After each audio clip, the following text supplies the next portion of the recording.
बिस्मिल्लाहिर्रहमानिर्रहीम, अस्सलाम वालेकुम। लाखों करोड़ों दुरूदो सलाम मोहम्मद मुस्तफ़ा सल्लल्लाहु अलैहि वसल्लम और आले मोहम्मद पर। मैं हूँ उमर दराज गोंदल और आप मेरा फेसबुक और यूट्यूब चैनल देख रहे हैं।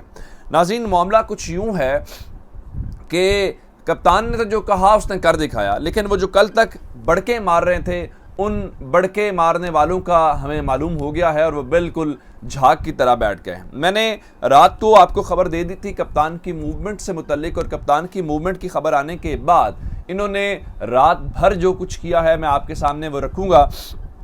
कहने को ये कह रहे थे जी हमें तो फ़र्क ही नहीं पड़ता और हम तो उनको पेशावर में जाके गिरफ्तार कर लेंगे, लेकिन रात भर बनी गाला के आसपास क्या एक्टिविटी होती रही, बनी गाला के अंदर क्या कुछ चलता रहा, और फिर उसके बाद आज सुबह सवेरे अभी तक, क्योंकि कप्तान ने कितने बजे पहुंचना है और फिर कप्तान का कितने बजे कितने दिन का यहाँ पे स्टे है, ये बड़ी इंपॉर्टेंट खबरें हैं। लेकिन इन्होंने एक बार फिर अपना खेल खेलने की कोशिश की और वो जो राना सनाउल्लाह बहुत कुछ कह रहे थे, आज उसी राना सनाउल्लाह का जो मुंह है वो लटक गया है। और उसके बाद मैं आपको कुछ और ख़बरें भी दूंगा कि लोड शेडिंग से मुतल्लिक कि वज़ीर आज़म साहब ने कल नोटिस लिया था और हमें ये बताया गया था कि जनाब वज़ीर आज़म के नोटिस के बाद जो है वो चीज़ें बिल्कुल ठीक हो जाएंगी, लेकिन वो चीज़ें ठीक होती हुई नज़र कहीं पे हमें नहीं आ रही। उसके बाद इतना बड़ा क्राइसिस है और पाकिस्तान पीपल्स पार्टी कहाँ पे है, मौलाना फजलुर रहमान कहाँ पे है, नून लीग अकेली जो है वो क्यों नज़र इस सारी सिचुएशन के अंदर जो है वो नज़र आ रही है। और उसके बाद कुछ इमरान खान से नाराज़गियों के हवाले से जो बहुत दावे हो रहे थे कि इमरान खान ने कुछ लोगों के ऊपर दरवाजे और रास्ते बंद किए हैं, उन्होंने भी आज खुद इस बारे में कुछ बातें की हैं, वो भी आपके सामने रखूँगा। लेकिन अगर आपने अभी तक चैनल सब्सक्राइब नहीं किया और आप चाहते हैं कि आपको मुस्तनद और बर वक्त खबरें मिलती रहें तो हमारा चैनल सब्सक्राइब कर लीजिए, बेल आइकन के ऊपर क्लिक कर लीजिए ताकि हमारी आइंदा आने वाली वीडियोज़ बर वक्त आप तक पहुँच रहे। अभी तक अगर आप पूरी सिचुएशन का तज्जिया करेंगे तो आपको ये मालूम होगा कि ये बयानात बहुत दे रहे हैं। मिसाल के तौर पे इन्होंने कहा था कि इमरान खान को हम इस्लामाबाद के अंदर दाखिल नहीं होने देंगे, और कुछ ने तो कहा था कि वो मेरे फ़लाँ का नाम तब्दील कर दीजिएगा फ़लाँ कर दीजिएगा। लेकिन इमरान खान 25 तारीख को निकला भी, इमरान खान इस्लामाबाद भी आया। ये अलग बात है कि इस्लामाबाद से वापस जाने में कप्तान की अपनी मर्ज़ी और मंशा शामिल थी। अब ज़रा खबर मैं आपको और जो रात को दे दी थी, मैंने आपको बताया था कि कप्तान आज पहुंचेंगे। अब बहुत सारी खबरें हैं जी, क्या वो बनी गाला में स्टे करेंगे, क्या जी वो खैबर पख्तूनख्वा हाउस के अंदर स्टे करेंगे।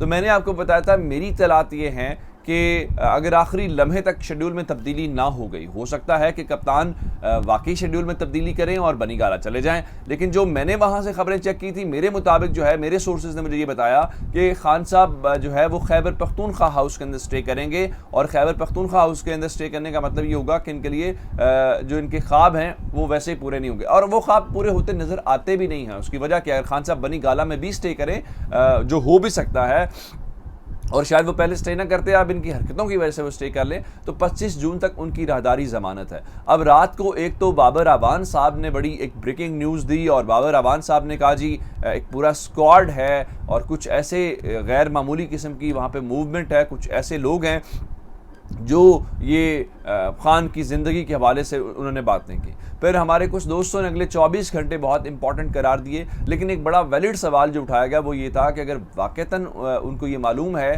कि बनी गाला के अंदर ये सब कुछ चल रहा है और बनी गाला के अंदर ये करना चाहते हैं, तो फिर खान साहब पेशावर से मूव क्यों कर रहे हैं, क्योंकि इस वक्त सबसे ज़्यादा उनकी ज़िंदगी की ज़रूरत है, ज़िंदगी की हिफाजत की ज़रूरत है और उस बारे में कोई रिस्क नहीं लेना चाहिए। लेकिन इन्होंने रात को किया क्या है, इन्होंने रात को बनी गाला के आसपास पुलिस की भारी नफरी तैनात की, बहुत ज़रा डिप्लॉयमेंट की, जिस पे कहा गया जी शायद खान साहब वापस आएंगे तो उनको रास्ते में गिरफ़्तार कर लिया जाएगा। ये कर नहीं सकते, और उसकी वजह यह है कि तहरीक इंसाफ ने रात को ही इस बारे में अपना रद्दअमल देना शुरू कर दिया था। ट्विटर के ऊपर उनका ट्रेंड भी था, सोचना भी ना, और शेख रशीद, उस्मान डार, जितने भी उनकी पॉलिटिकल लीडरशिप है, उन्होंने कहा देखें अगर आप खान साहब को गिरफ़्तार करेंगे तो पूरी कौम जो है वो निकल आएगी। उसके बाद वो जो इस्लामाबाद पुलिस है वो ये कहती हुई नजर आई जी बनी गाला के अंदर कौन से लोग हैं, कितने लोग हैं। ये मैंने आपको एक BBC की स्टोरी दी थी जिसमें उन्होंने कहा था कि कितने FC के एहलकार हैं, कितने खैबर पख्तूनख्वा पुलिस के लोग हैं, तो जी हमें वो लिस्ट बताई जाए। फिर कहा गया जी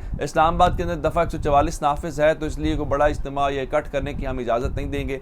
उसके बाद वही जो पुलिस है, जब उसको ये अंदाज़ा हुआ कि वो तो इमरान को गिरफ्तार नहीं कर सकते क्योंकि उनके पास जो है वो ज़मानत भी है और फिर तहरीक इंसाफ का रद्दमल भी आएगा, तो वही इस्लामाबाद पुलिस ये कहती हुई नज़र आई, नहीं जी उनकी वापसी के भी इतला तो कन्फर्म नहीं है, लेकिन जो इस्लामाबाद पुलिस है उनकी सिक्योरिटी के तमाम तर जो इंतज़ामात है वो मुकम्मल करने के ऊपर जो है वो काम कर रही है और हमने उनको उनकी सिक्योरिटी को हाई अलर्ट कर दिया है। अच्छा, इसके बाद ज़रा मैं आपको बताना ये चाहता हूँ कि राना सनाउल्लाह ने फौरी तौर पर बयान जारी किया और राना सनाउल्लाह ने कहा जी हम इमरान खान को इस्लामाबाद वापसी के ऊपर खुशामदीद कहते हैं। हमें अंदाज़ा आया आप कितने खुशी के साथ इमरान खान को खुशामदीद करें। फिर कहा जी कानून के मुताबिक सिक्योरिटी फराहम की जा रही है और इमरान खान पर हंगामा आराई अफरा तफरी के जराइम के 2 दर्जन से ज़ायद मुकदमात दर्ज हैं। ये बताना भूल गए कि उन तमाम मुकदमात के अंदर जो है वो उनकी ज़मानत हो चुकी है। अच्छा, फिर साथ ही कहा जी ज़मानत ख़त्म होने के बाद यही सिक्योरिटी इमरान खान को गिरफ्तार कर लेगी। हमें पता है कि आपका मुंह लटक गया है क्योंकि आप बड़के मार रहे थे,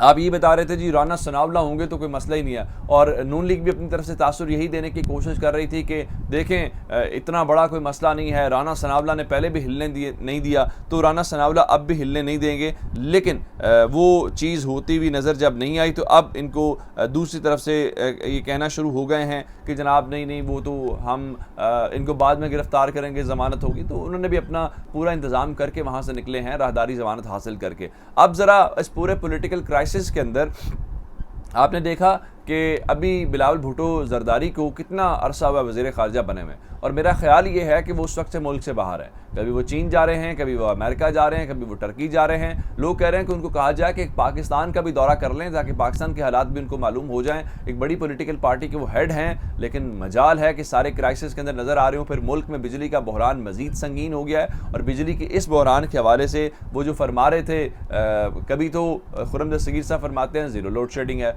कभी कहते हैं आज खुर्रम दस्तगीर साहब ने नया चुटकुला छोड़ा है और उन्होंने ये फरमा दिया है जनाब आली कि लोड शेडिंग ख़त्म होने का कोई इम्कान नहीं है। हालांकि आज से 2 महीने पहले इमरान खान के दौरे हुकूमत में ज़ीरो लोड शेडिंग थी, लोड शेडिंग का तसव्वुर नहीं था, और लेकिन अब दोबारा से उन्होंने कहा जी लोड शेडिंग ख़त्म तो नहीं होगी, हाँ ये ज़रूर है कि लोड शेडिंग कम हो जाएगी।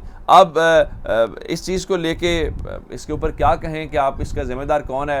इमरान खान जी ज़िम्मेदार है। उसकी वजह यह है कि इमरान खान ने वो जो डायरी वज़ीर आज़म हाउस से निकलते वो उठाई थी, तो उस डायरी के साथ एक और बैग था इमरान खान के पास, उस बैग के अंदर इमरान खान ने सारी बिजली डाली और इमरान खान बिजली लेके चले गए, तो इनको वो बिजली वापस नहीं मिल रही। अब ज़रा यही सिचुएशन मौलाना फजल रहमान के सिलसिले में है, यही सिचुएशन दीगर पॉलिटिकल पार्टीज़ में। आपको कहाँ एमकेएम नज़र आ रही है, आपको कहाँ बाप पार्टी नज़र आ रही है? सिर्फ और सिर्फ यही वजह कि आप वज़ीर आज़म बने थे, तो अब आपको जवाब देना पड़ेगा। ज़रा एक और ख़बर सुन लीजिए जनाब। एक तो वफाकी काबीना ने जो चीन से 2 अरब 40 करोड़ डॉलर कर्ज वो रीफाइनेंसिंग की खबर हमने सुनी थी, उसकी मंजूरी दे दी थी। मतलब बड़े शर्म की बात है। मैं इसलिए नहीं कह रहा कि नून लीग की हुकूमत है, इसलिए कह रहा हूँ बतौर मुल्क कि हम हर 1 अरब डॉलर 2 अरब डॉलर फ़लाँ इतने मुल्क से ले रहे हैं और हमारी वफाकी काबीना कर्ज की मंजूरी के ऊपर, और हम उसके ऊपर जश्न मना रहे होते हैं कितने अरब डॉलर आ गए हैं। हालांकि इतने हम अपने ओवरसीज़ पाकिस्तानियों से कहें या उनके साथ अच्छा सलूक करें तो जनाब वही हमें कम अज़ कम इतना काम कर दें। अब ज़रा शेख रशीद की और इमरान खान की नाराज़गी की बात आई थी और आज शेख साहब ने उसके ऊपर बड़ी खुल के बात की और शेख साहब ने कहा कि मेरी और इमरान खान की जो नाराज़गी के दावे हैं वो बेबुनियाद हैं। मेरी और इमरान खान की गिरफ़्तारी के बारे में कोई गिरफ़्तारी कह रहे हैं कि नाराज़गी के बारे में कोई सोचे भी ना, और गिरफ़्तारी के हवाले से उन्होंने कहा कि अगर ये इमरान खान को गिरफ़्तार करना चाहते हैं, आया वो हाउस अरेस्ट करें या कोई भी इनकी ख्वाहिश है, लेकिन अगर इन्होंने इमरान खान को हाउस अरेस्ट किया तो पूरे मुल्क से लोग निकलेंगे और ये इनका बहुत बड़ा एक ब्लंडर होगा जो ये करेंगे। मेरा ख्याल है ये करने की कोशिश करेंगे लेकिन वो इनके गले पड़ जाएगा। अपना बहुत सारा ख्याल रखिएगा। खुदा हाफिज़।